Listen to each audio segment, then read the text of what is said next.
Hi all, இது September 20 Friday, intermediate fasting டே 51.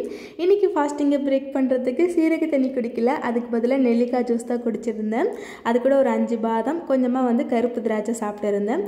அதுக்கப்புறம் லஞ்சுக்கு ஒரு சப்பாத்தி, அது கூட கொண்டைக்கடலை முருங்காலாம் சேர்த்து காரக்குழம்பு ரெடி பண்ணியிருந்தேன். அது கொஞ்சமாக எடுத்துக்கிட்டேன். அப்புறம் முட்டைக்கோஸ் கூட்டு வச்சு லஞ்ச் முடிச்சாச்சு. அதுக்கப்புறம் ஈவினிங் ஃப்ரைடேன்றதால விளக்கேற்றி வச்சுட்டு அதுக்கப்புறம் தான் டின்னர் செய்யலான்னு சொல்லிட்டு கிச்சனுக்குள்ளே வந்திருந்தேன். நேற்று யாரும் நான் ஆஃபீஸ் விட்டு வரும்போது வேர்க்கடலை வாங்கிட்டு வந்திருந்தாங்க. ஸோ அதை அவிச்சு ஈவினிங் ஸ்நாக்காக பாப்பாவுக்கு கொடுத்துருந்தேன். இது நானும் கொஞ்சம் சாப்பிட்ருந்தேன். பட் இது கொஞ்சம் கலரிஸ் அதிகம். ஸோ அதனால் கொஞ்சம் பார்த்து தான் சாப்பிட்ணும். டின்னர் செய்யலான்னு தான் கிச்சனுக்குள்ளே வந்திருந்தேன். பட் லஞ்சுக்கு செஞ்சிருந்த குழம்பு கூட்டு இது எல்லாமே இருந்தது. ஸோ அதனால் அதை வச்சு சிம்பிளாக நான் டின்னர் முடிச்சுக்கிட்டேன். எக்ஸ்ட்ரா இந்த பீனட் மட்டும் அவிச்சது எக்ஸ்ட்ரா எடுத்துக்கிட்டேன், கொஞ்சமாக எடுத்துக்கிட்டேன்.